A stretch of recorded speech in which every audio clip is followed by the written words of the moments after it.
Mas o jornal Estado de São Paulo destaca dois juristas, grandes juristas, que eu vou reproduzir aqui nessa questão. Jurista Eros Grau, porque é muito grave o descumprimento de uma liminar. Segundo ele, qualquer ato que Renan assinar não tem validade, a menos que o Supremo suspenda a decisão monocrática de Marco Aurélio. E até que a decisão seja revogada, ela vale e deveria ser cumprida. E todos os atos que ele tomar serão nulos de pleno direito, não valem. Também falou nessa matéria, jornal Estadão de hoje, Ives Gandra Martins, até nosso consultor, grande constitucionalista brasileiro, considera que a ordem, uma vez expedida, deve ser cumprida, deve ser obedecida.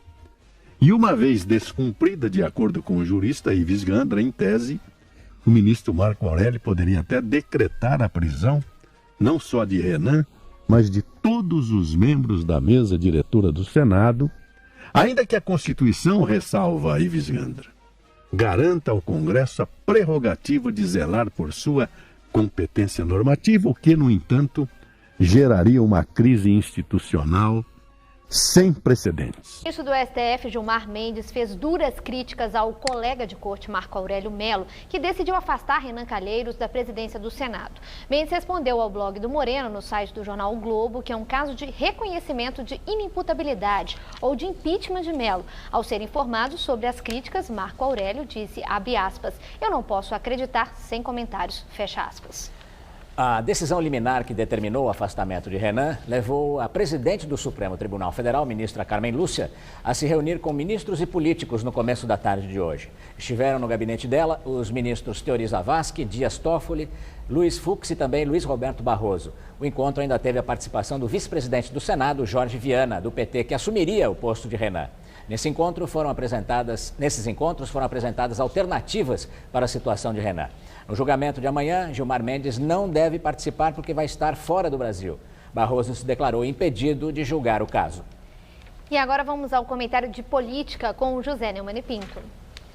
Ao ver a notícia de que o Renan reuniu a mesa do Senado para reagir a uma decisão do Supremo, eu me lembrei de Simão Bacamarte, o protagonista de O Alienista, de Machado de Assis, que é uma novela que mostra um sujeito que cria um hospício na cidade dele e vai internando aos poucos toda a cidade. O Renan, com a sua mentalidade de jagunço, de Murici, no interior da Bahia, onde ele começou a vida política, matando gente, né, que ele é de uma família de pistoleiros, a família Calheiros, que enfrentou a família do Cabo Omena, ele está transformando o Brasil numa espécie de grande Murici, agindo como jagunço.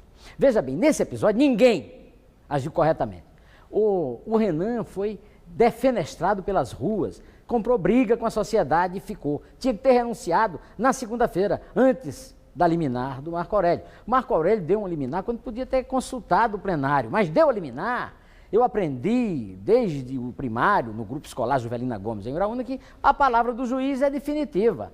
Deu a liminar, sai e empossa o Jorge Viana. O Jorge Viana se acumpliciou com ele, depois de ter passado toda a vida sendo um bajulador, um títere do Lula, e escondido, falsificado, ele resolveu agora ser o bonequinho o ventríloco Renan.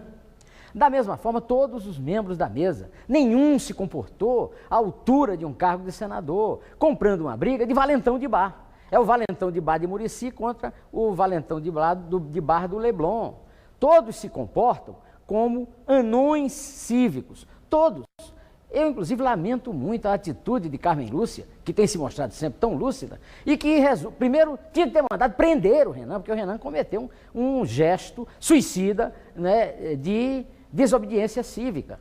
Tinha que ter mandado prender o Renan. Não mandando prender, convocasse imediatamente, convocasse para cima, para hoje, a reunião do Supremo, esperando até a hora de, por maioria do Supremo, decidir essa questão. Marcar para amanhã à tarde é um erro fatal. Agora, o grande erro da tarde é do Aécio Neves, que vai ao Congresso e dá uma entrevista como se estivesse lá no país de Lilliput, sobre o qual o Machado de Assis falou na sua crônica de 1861 sobre o Brasil oficial.